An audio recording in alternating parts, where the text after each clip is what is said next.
Welcome to my channel, Better Monday Fasting.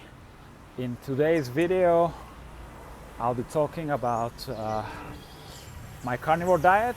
I'm on day 80 of the carnivore diet, and I want to share my progress with the carnivore diet. Before getting started, nothing I share in this video or on the channel is medical advice, so always do your own research before making any health related decisions. So to give you a little background on myself, I discovered fasting in 2016, and it was a life changer for me. And as soon as I started fasting, I also did like the first 9 months with the raw diet, and that worked really well. With all the, getting rid of the toxins and all, that process was great. But then I had a hard time sustaining the raw diet because, the winter started and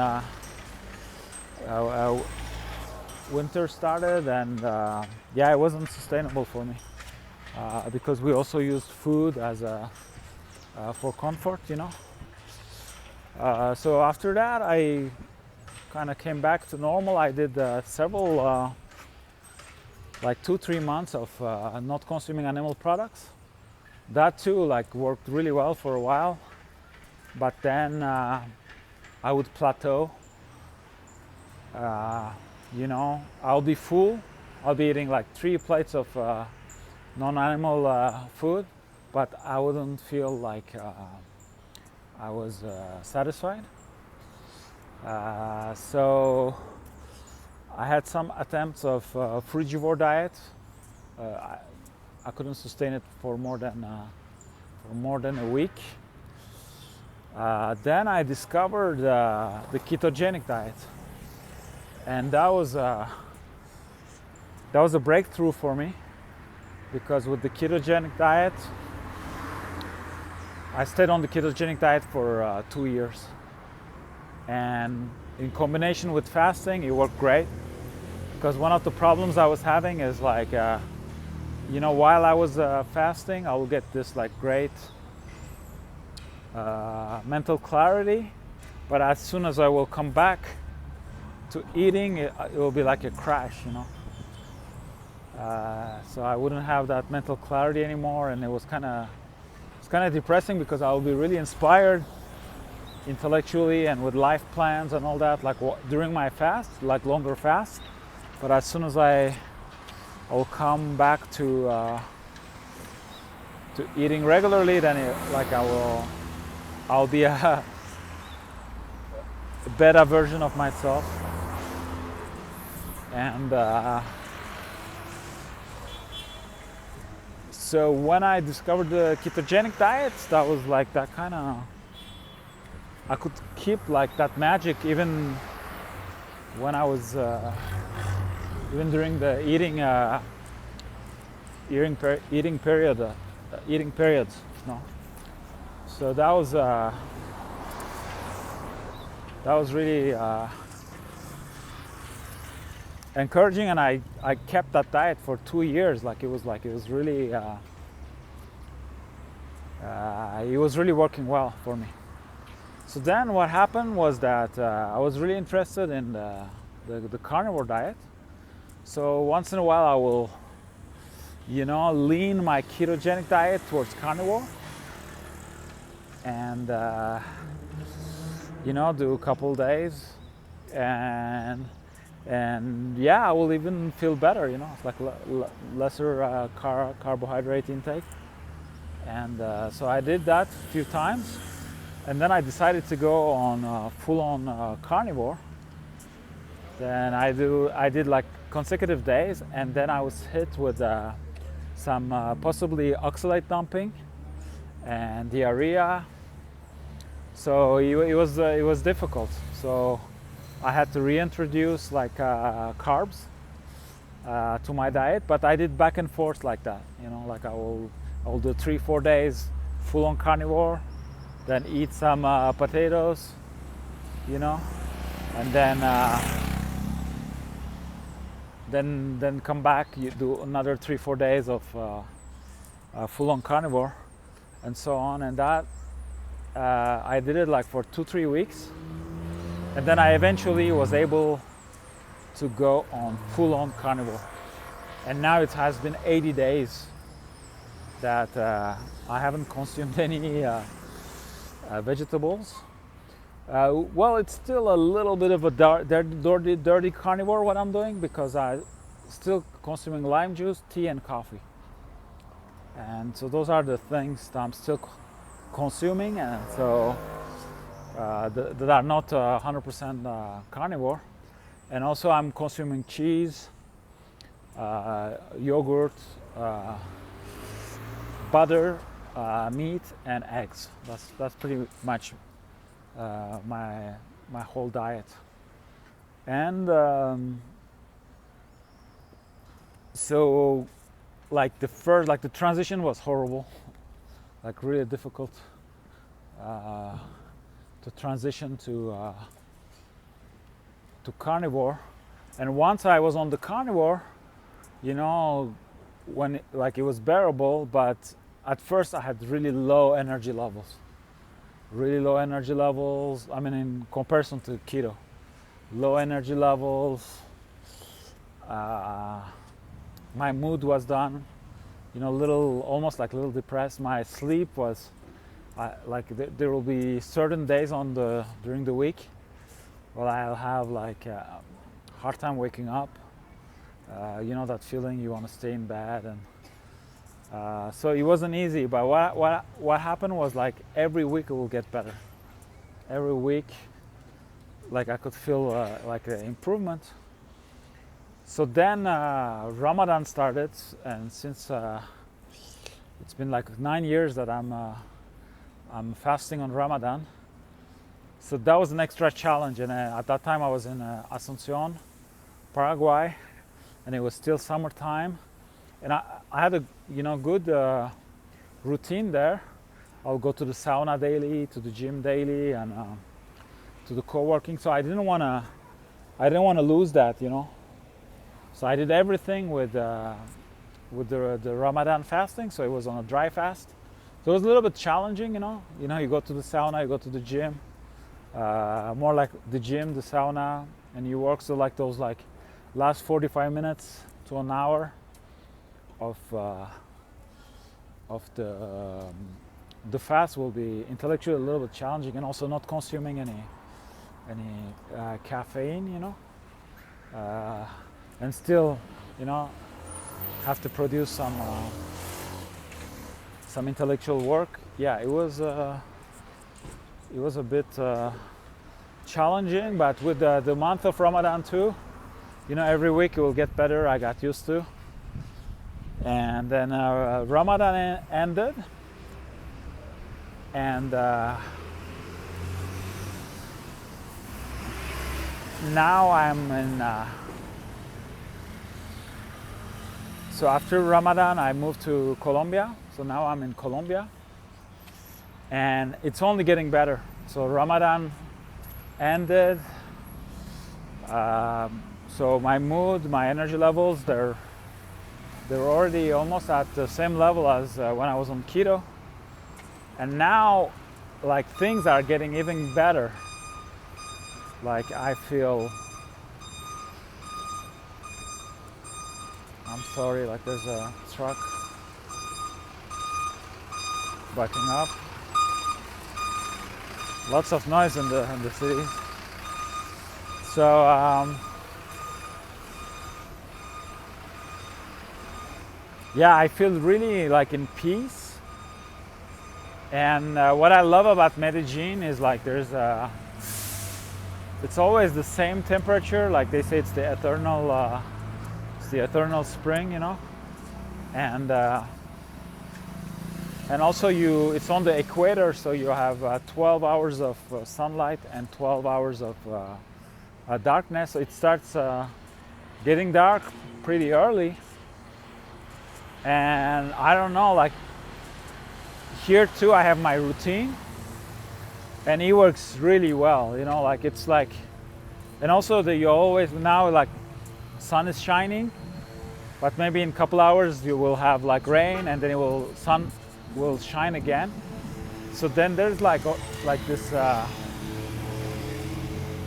there's this rhythm, like Medellin gives you you know, like it's never too hot, it's never too cold, you know, but the weather is still changing, and the traffic can be a little hectic, but it still moves, you know, so it gives you that throughout the day. It gives you that yeah, you're always going from one task to another, enjoying the day, and it's just fantastic. So right now I feel really good. I had experienced this like when I was on keto. I was on keto and I was skipping like 1 to 3 OMADs a week. And back then too, I was, you know, I was feeling on top of the world. And now with Carnivore, I haven't been skipping OMADs since I'm here.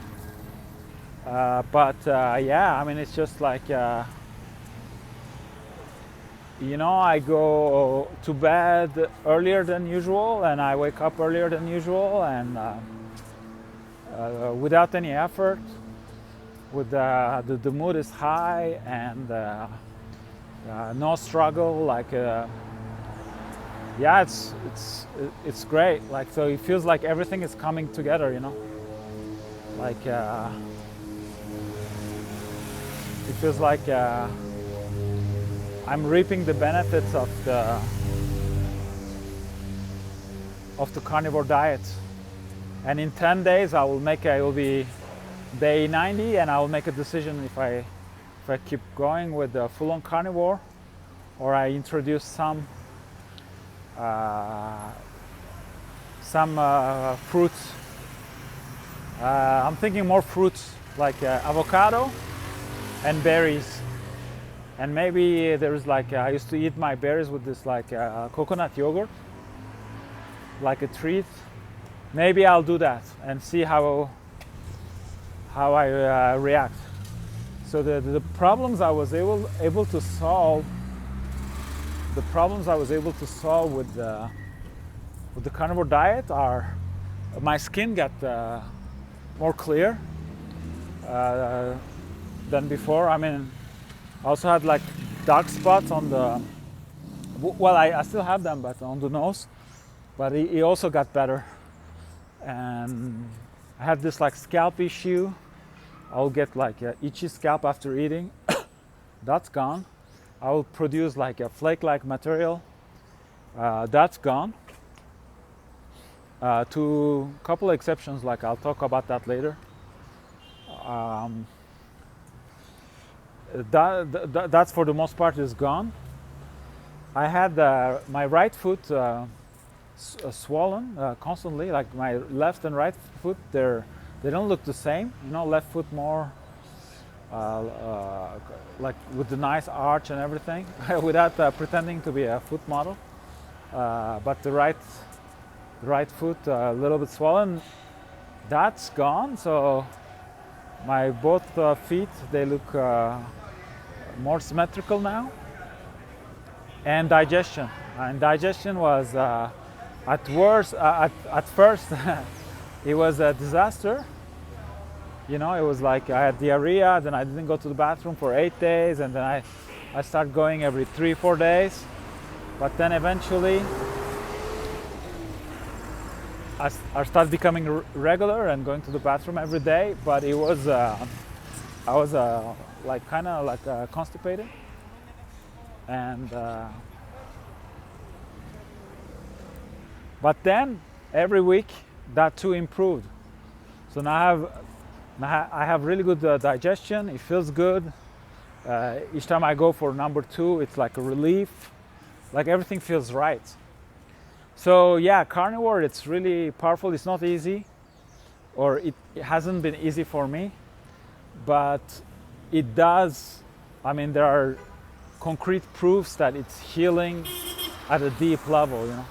And when you combine with fasting, it's you know, it's you're at a very powerful place like for healing, because I already said that in a couple other videos, like because I see the carnivore diet, why it works so well, because I think the carnivore diet is it's also some sort of a fast, you know, because you restrict all these type of foods to enter the body. So it's like yeah, you're still eating, but you're also giving a break to your body, and you're eating whole foods, nutrient rich foods, and you don't, you know, you don't bombard your body with sugar and carbs and all those things, fructose, like, so it's very in that sense I find it very powerful, to the point where I feel even less the need to fast, because I was almost like I wouldn't call it an addiction, but my body will tell me, you know, like, now it's time to fast. And when I was on keto, you know, like the 1, 2, or 3 days of OMAD skipping felt really good. It could be that it's because, you know, with the keto I was still eating some fruits and low carb, but still, and maybe it's just the body needed that day off to recoup. Whereas with the carnivore, maybe it's not being challenged at that level, so I also feel less the need to fast, but I do fast. I mean, my baseline is 18.6, so that's I don't even count it as fasting. So my intermittent fasting, for me, it's I don't even count it as fasting, and so I do it every day. So I usually eat once a day. So then during Ramadan it was a dry fast, and now what I do is like I have my electrolyte drinks without sugar, without any additives, without any flavoring. It's actually a brand that I started called YouthLyte. If you're interested, YouthLyte.com. You can order I only have one product. It's called Fasting Electrolytes. It's available in the US market. So I consume that with lime juice. I love it. And so the lime juice gives the natural flavoring, and it works really well. Like, I'm really proud of the product, because I tried all these other competitors' products, and me as the consumer, I mean, I prefer my product, and also the bottle and like each time I'm using it, like, it gives me pleasure, like the label, how it's designed, how it looks. And also I had a little problem with my product, like, is because it's free of any silicone, any additives. Well, when there was like some rainy days in Asuncion, the powder would clump, you know, you will the bottle will experience some caking. So the other day I had a call with my manufacturer, and he told me, this is happening because, you didn't use any additives. So the solution he gave me, it works, so far it works great. It's put it in the freezer. Like, once you open the seal, as long as the seal is on, it's not a problem. But once we open the seal, it could clump. So the idea is to shake it once in a while, before using. And I've been putting in the freezer, and since it's like primary materials like it doesn't freeze, so it doesn't freeze even in the freezer, so it keeps that sandy texture. So yeah, it's great. Like, so each time, I'm opening the freezer, taking the bottle out. Also, you have to be careful that your hands are dry, because when you're scooping, if your hands are they have moisture, then the product might absorb, and it might also cause clumping. So yeah, it's a great pleasure, you know, like each time I open and I see the label. I mean, the label it came out really good and it's really good quality. So now so I start selling, but now it's like the challenge is to get the word out there and sell more and reorder. That's where I'm at with my product.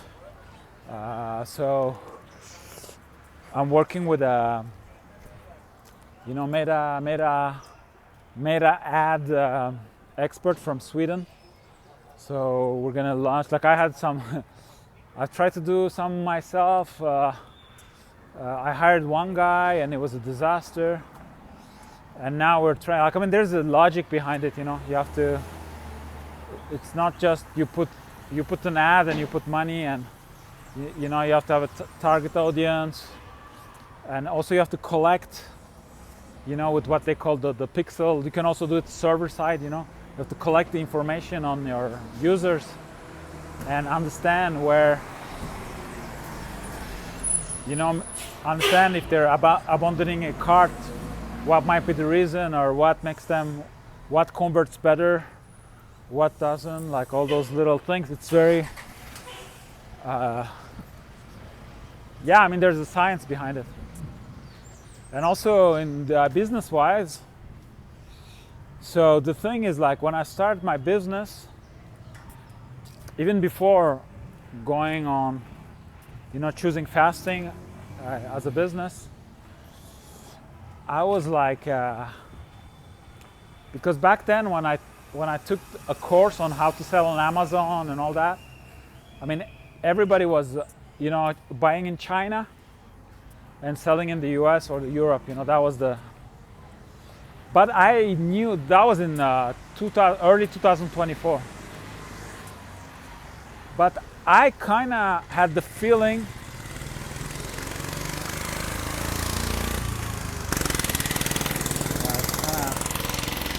it's noisy, I apologize.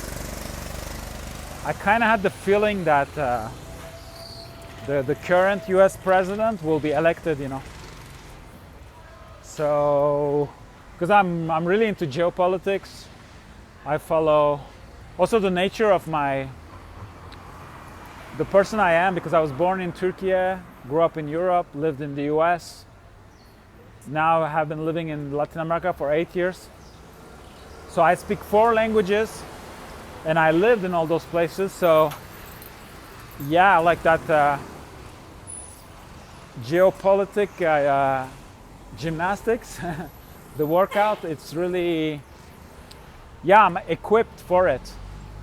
You know, when I study the Middle East and all that, it's not just a mere, I mean, I know the reality there, you know, like Latin America, I know the reality. The US, I know.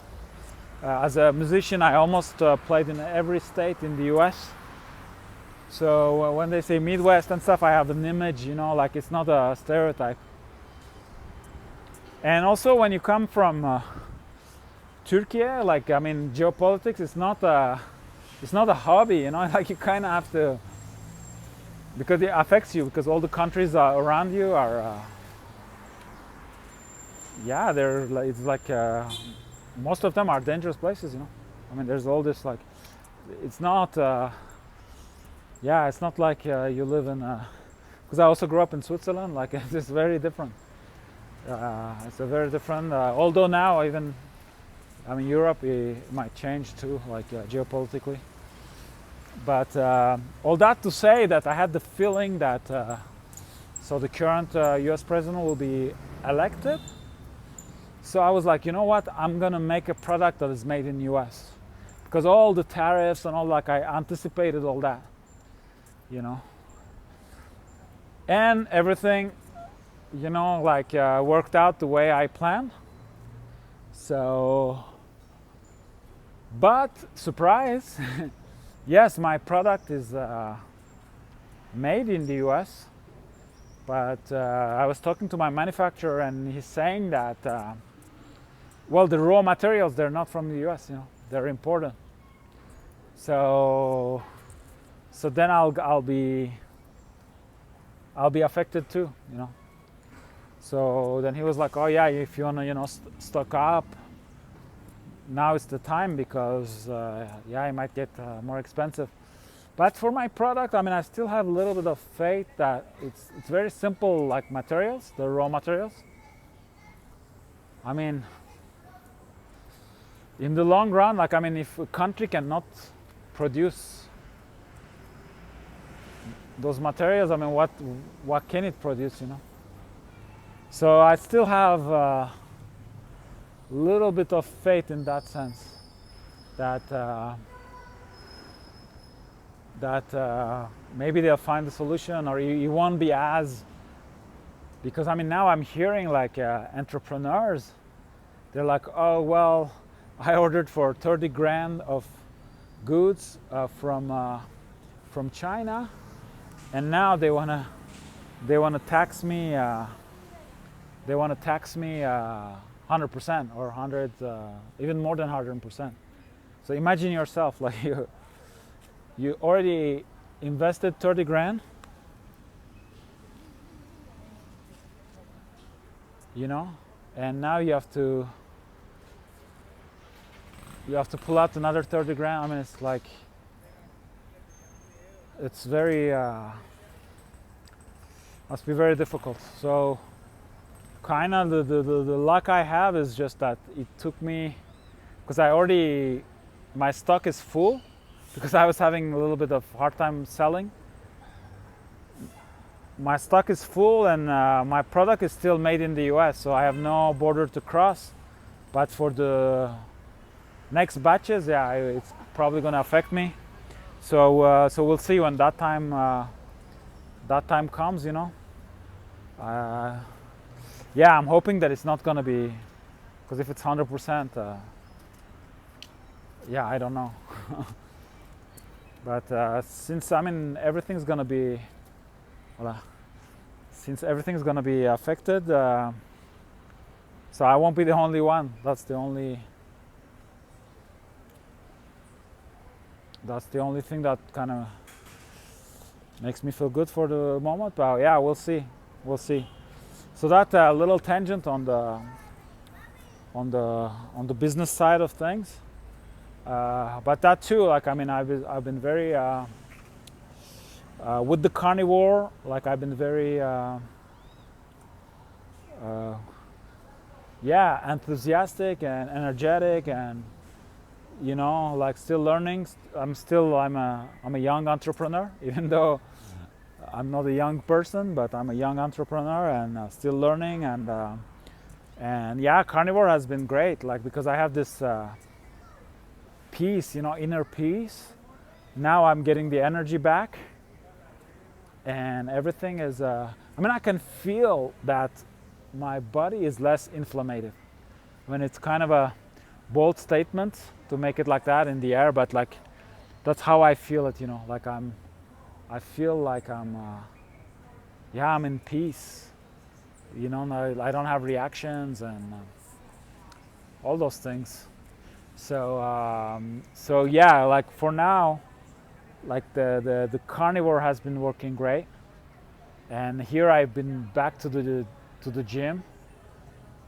I mean, I think the ownership changed, but it's the ownership changed, but it's for the better, because I mean, they have more equipment, and the price is pretty much the same. And now I'm picking up the pace with the gym, because I also had this. If you followed my previous videos, I had this like shoulder pain, chronic shoulder pain on the left side, that was coming from the neck, and I went to see a chiropractor in Asuncion twice, and he fixed most of it. I still have a little bit of pain, but it's improving day after day. And I totally revised my way of sleeping, you know, because before I was a belly sleeper, and now I'm sleeping on my back, and I roll a towel. You know, I roll a towel and I put it in the. I'm doing my grounding, so I'm holding my shoes, my left hand, So I'm rolling the towel and putting in that spot, you know. And also I elevate. I put a pillow under my knees, on the back side of my knees, and yeah, it's been working great. Because I think that's. I mean, I knew that's, you know, it's better to sleep like that, like sleeping on your belly or on your side, or, you know, sleeping on your arm. Like, I knew all this was bad, but I could not sleep on my back. You know, I had tried several times, and you know, I would stay in bed on my back like that for 15 minutes, and then just when I feel like I'm gonna fall asleep, I will roll over, you know. And that's gone now. Because I really wanted to solve that problem, because it was like kind of keeping me back with the gym and all that. So now I sleep on my back, and it's great. Like, I feel really rested, and I'm sure it's better for the organs and everything.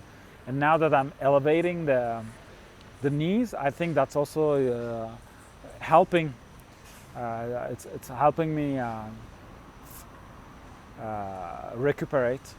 And a nice addition was that yeah, there's an air circulation problem where I'm living. I really love, like, I find this apartment. It's my third time in that apartment, but there's an architecture problem, and the air wouldn't circulate. So now I have a ventilator, and also they put air conditioning.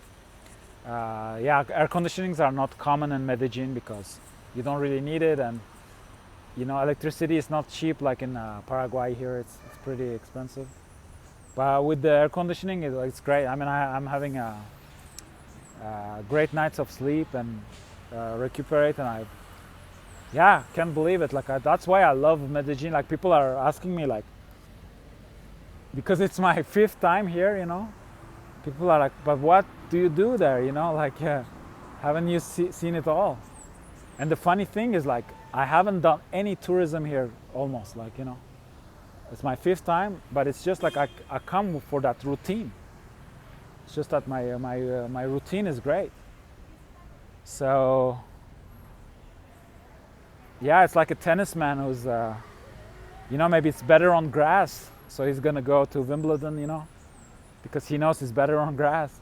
So it's just that for me, it's like, I mean, I still, it's an investment, you know, I still have to pay the plane ticket and all that, but, you know, I was like, you know, I need that boost. You know, I need that Medellin boost.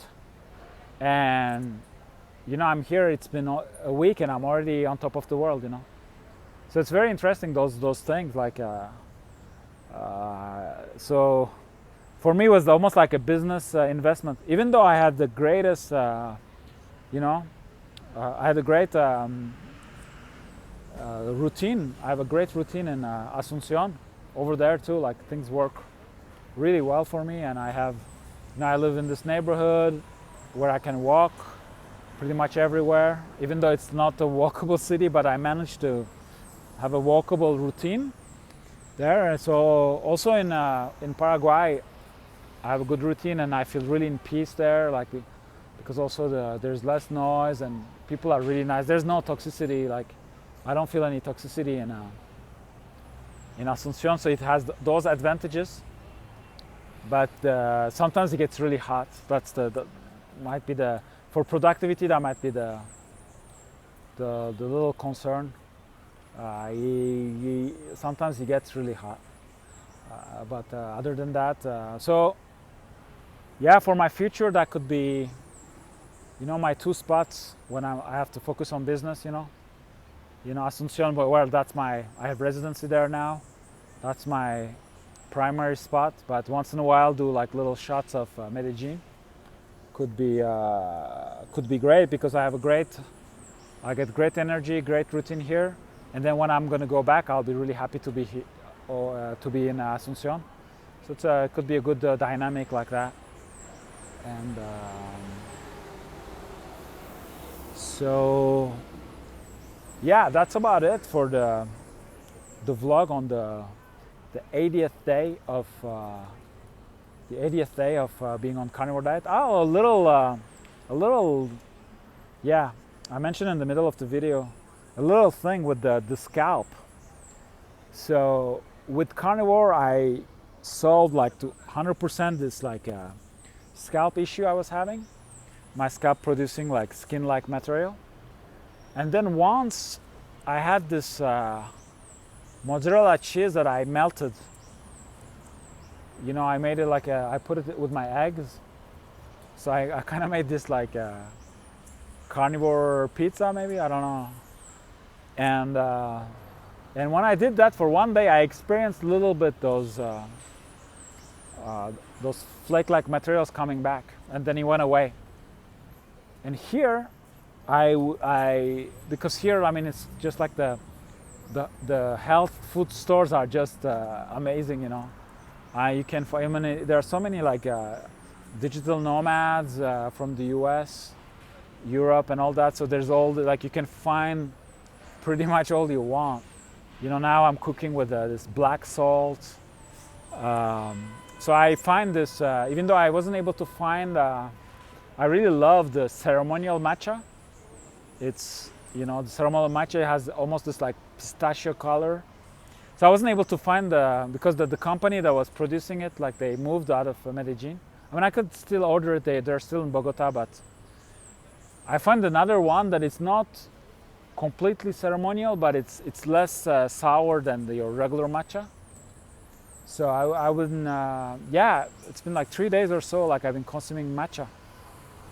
And next thing you know, I have a little bit like on the neck area, a little bit of those like flaky like material.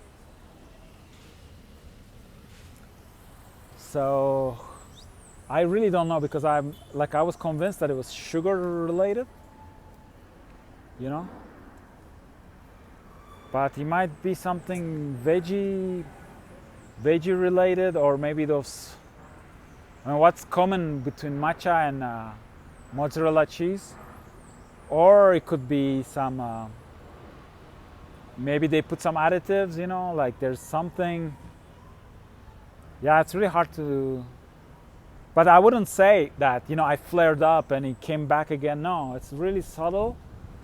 Or it could be for another reason. It could be a different reason. Also, like the climate is different, and humidity levels and all that, like everything is different. But so it could be something else. But yeah, something to keep in mind, because that's been a mystery for me. Like I've been suffering from that, you know, like flake-like matter production for years.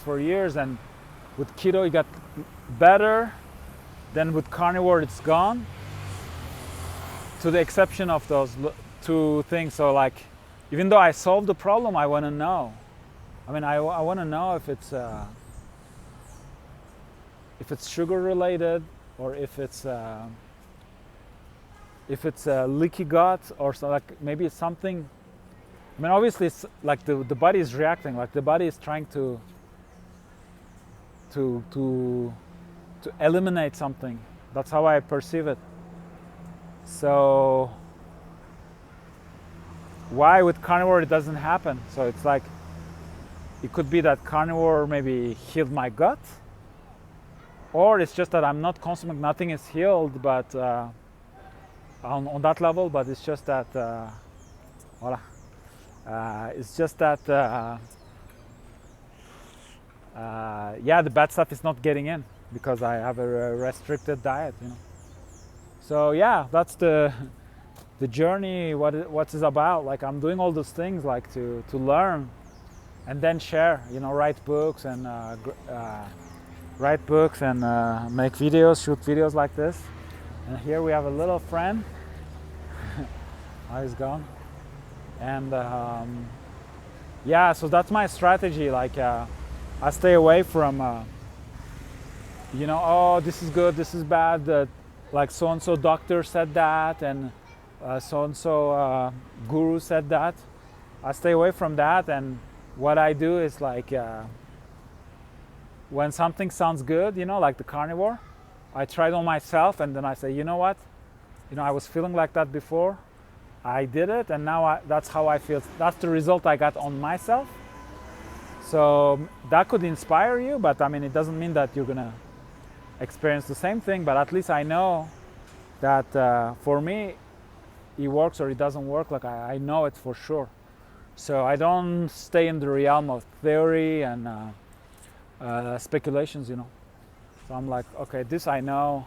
So now, like a guy can come to me, and a doctor with all the PhDs and stuff, and be like, oh no, fasting, it doesn't work. It doesn't, like, he could tell me, and he'll have the authority, but I won't believe him. Like, am I gonna believe him or my experience, you know? So at least for myself, I know. So yeah, so it's an investment, because not everything works, you know. It's an investment, but each time, like each experiment, like I learn something. So, and then I can share with an audience. So it's great. Like I win twice. That's how I feel. Like you know, eventually I heal myself. I feel healthier, and then produce some intellectual work that can help others, and gain authority, gain knowledge that I didn't learn in a book or at the university, but it's like learn on the field, you know. So that's very valuable, and that's been kind of my methodology. And yeah, I think it's a great approach. It's just that you have to do the work. That's the difficult part. That's the difficult part. You have to do the work. But yeah. So that's it for the video. So my outlets are. So my name is Ali Deniz Özkan. I'm the author of a book called For a Better Monday, and it's basically my fasting journey since 2016. And I published a book in 2024. And so it's my journey, but it's also like a how-to book, you know, if you want to get started, and also help you with all the how to interpret the symptoms and the challenges you're gonna encounter. So it will help you in that way, because sometimes with fasting, you know, bad things happen before a good thing happens, you know. So if you know why it's happening, it's very comforting. Because one thing we want to keep away from is stress and fear. So if you don't know, if you're in the dark, you know, and you're having all these reactions and you're panicking, that's not going to help. So reading a book from someone who's already been there, well, it's going to help you to interpret, you know. It's like, okay, this is going on. It's not comfortable, but I know what's going on, why it's doing this, and it will get better. I'll bite the bullet or not. It will be your decision. But in that sense, that book can help a lot. It's very easy to read book. You know, all the chapters are standalone. They're standalone chapters, so you can jumpstart your journey and navigate as you wish throughout the chapters. So you know, it's not a literature piece of, you know, a masterpiece of literature, you know. But I did hire a line editor for the US English version, so it doesn't make your eyes bleed when you read the book. So it's still I think it's a nice read. I like to read it once in a while,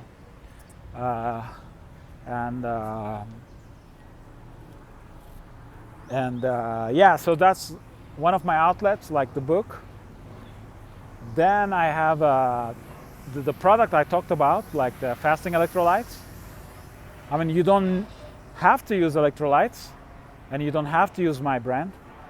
But if you decide to use electrolytes for fasting, I will stay away from the all flavoring, you know, with the additives and all, like everything that can get you out of your fast, I will stay away. And so in that sense, my product will do the job, but there are other ones too, that there are other competitors that are also like flavorless, sugarless, and it works. And also the electrolytes, because I did pretty much all my journey without electrolytes, my fasting journey, and I discovered electrolytes in 2024, and I was very skeptical at first, but then it convinced me like it really works. And also once I started the carnivore diet, I had all these like challenges with the carnivore diet, and one of them was I had the feeling of in the middle of the night to fall down and crash on the ground, you know, and it will wake me up. I will have a spasm and it will wake me up. And I always thought, because I will have that during my longer fasts, and I always thought, yeah, you know, it's the nervous system that is setting itself, is doing a reset, you know. That's how I would interpret. But then I read that it was due to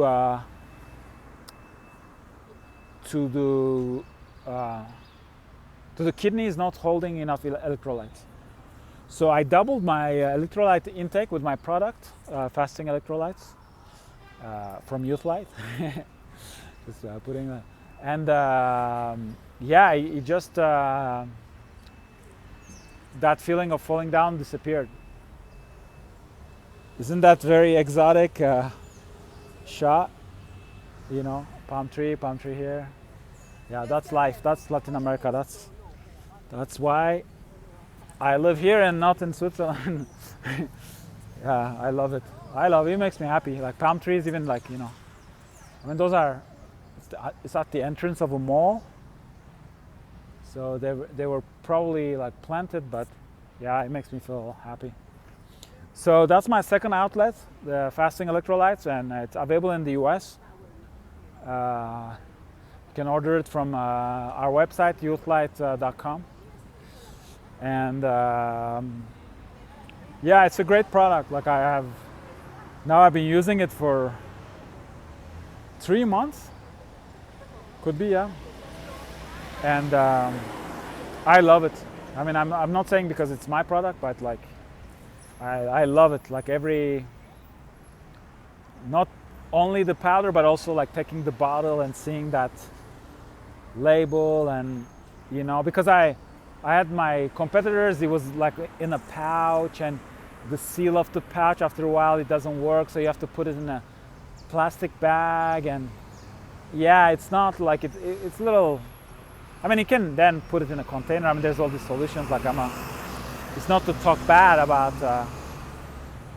about competitors, but now, you know, I have my white bottle that is in the freezer to avoid clumping. You know, I pull it out and I see that label that is white, but with all the, you know, the primary colors. I was inspired by Bauhaus, the Bauhaus movement. So very minimalist, like good looking label. Then you open it, you know, you scoop, you know, and I put it in lime juice, so it kind of reacts with the lime juice. And yeah, it's a great, it's a ceremonial moment, you know, like those things, they matter too, you know. And you know, versus like you open a plastic bag and the patch that doesn't seal, and then you put your hand in it, and then it's like the powder is sticking on your hand, and yeah, it's a different experience. I mean, you'll still get your electrolytes, but so I'm proud. I'm really, I worked some years like, you know, in the software development business, even though I'm not a coder, but so UX is, yeah, I appreciate UX. You know, UX, it's very important, like to me. It's a road to success, you know, like I see it like that. It's something is, it's easy to use, fun to use. It has more chances to have success. And wow, today it's very noisy. We have a helicopter. And my third outlet is Black Sea Storm. It's my musical project. You can check it out, blackseastorm.com. or go on Spotify, Black Sea Storm. I also have a YouTube channel with 27,000 followers. On this channel, Better Manifesting, I checked this morning, I have 70 so far. But we're making progress. I mean, for a long time I had, less than 10, so I'm really grateful that it's picking up. I also have a channel in Spanish, por un lunes mejor. That's also one of my outlets. And I also played in the past in bands. One is called Swan of Switzerland, SWOAN, and one is Channing Cope, CHANNING space COPE, Channing Cope. And with those bands too, like we have all our albums available on Spotify, Deezer, Tidal, also YouTube Music, you name it. So those are my outlets if you're interested, or if you're interested in supporting my adventure. Yeah, it's you can support me that way. So thank you for watching this video. I'm in beautiful Medellin. I'm in Laureles, and half of the video I've been grounding, so I'm barefoot. And yeah, now I'm grounding, like now. So I've been mostly walking on grass and dirt. So extremely happy to be in Colombia again. I mean, I love Medellin so much that I never discover other places in Colombia. It's a shame. You know, it's just that Medellin works really well for me. And I'm at a period of my life where, yeah, I'm semi-nomadic and I travel a lot and all that. And from the outside, it looks like, you know, I'm just having fun. But, you know, I have a business, I have all those things, you know, going on. So even though, you know, I'm in my shorts right now, like it's, yeah, like I'm not on vacation mode in my head, and I cannot just be like, oh, for a week I go to Cartagena and I stay on the beach. Yeah, I mean, I cannot do that. So what I can do is go to places that allow me to work several hours on my businesses, and then you know, enjoy that routine. And for that, Medellin is great because, like I said, it's like you have that rhythm, and also like the co-working I go to is a coffee shop, and they produce their coffee in Medellin, so it's vertically integrated from the bean to the cup, all in Medellin, and it's amazing coffee, amazing baristas. They know what they're doing. They really welcome digital nomads, you know. Like a video like that, when I upload it from there, it takes me 3 minutes, you know, almost an hour-long video. Amazing. And they really welcome digital nomads. They don't even pressure you to buy always a drink. So they have a system where, you know, you come and you say, you know, like, I don't feel like eating or drinking anything. So you pay a little amount and they write it down. And then when that amount is equals a kilo of coffee, they give you coffee.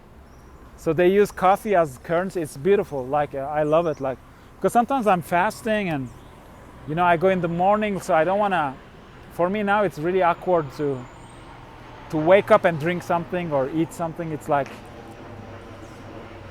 because I've been doing the intermittent fasting for so long, and the 18-6 is so like my baseline that so if I have a social moment or I need to go to that coffee shop early in the morning, it's awkward for me to put something in my mouth. So it's great to have that option.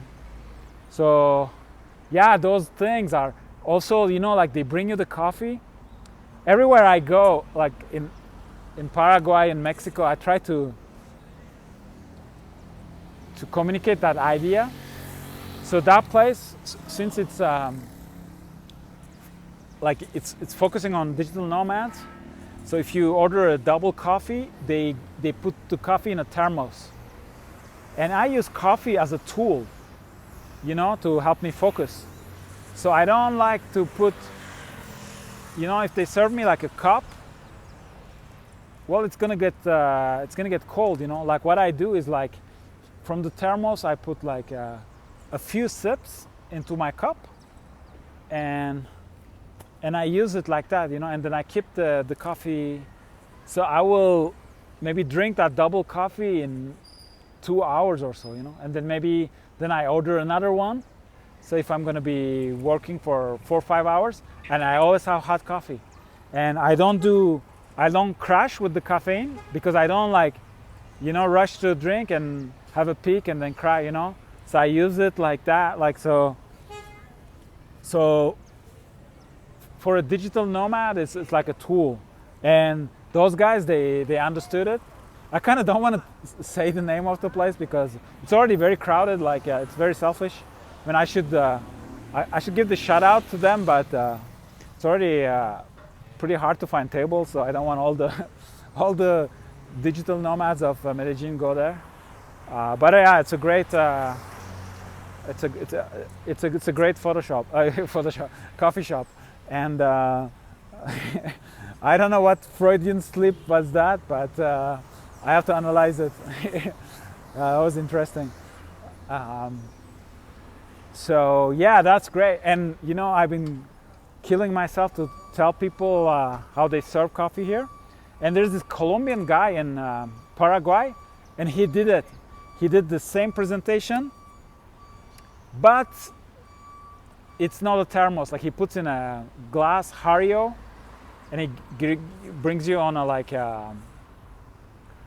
on this wooden, I wouldn't, like a mini tray, and there's also like a card with the specifics of the specialty coffee you're drinking. So he did everything right visually, but still the container, it looks beautiful and it's transparent Hario, you know, but it just doesn't keep it warm. So for the digital nomad I have, that's the that's the improvement he has to make. Yeah, that guy, I mean, that coffee shop, I can give the name. It's El Cafetero in Asuncion. And one of the owners is Colombian, amazing barista, and he loves it. And he loves like transmitting the knowledge, you know. Like I see even like his staff that are not barista, he's always like, you know, talking him about, yeah, this is a washed bean, this is a semi-washed bean, this is sun-dry. Like, you know, he's giving all this, you know, constantly teaching to his staff about coffee. That's like, that's really important. Like,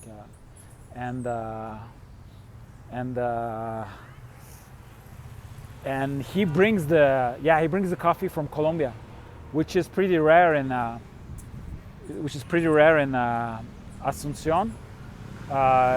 You mostly get coffee from Brazil or Bolivia, and they're not usually at the level of the Colombian beans, but somehow he's able to bring them, and I think he's also going to be roasting them in Paraguay. So the scene, the coffee scene, the third wave specialty coffee scene in Asuncion is booming.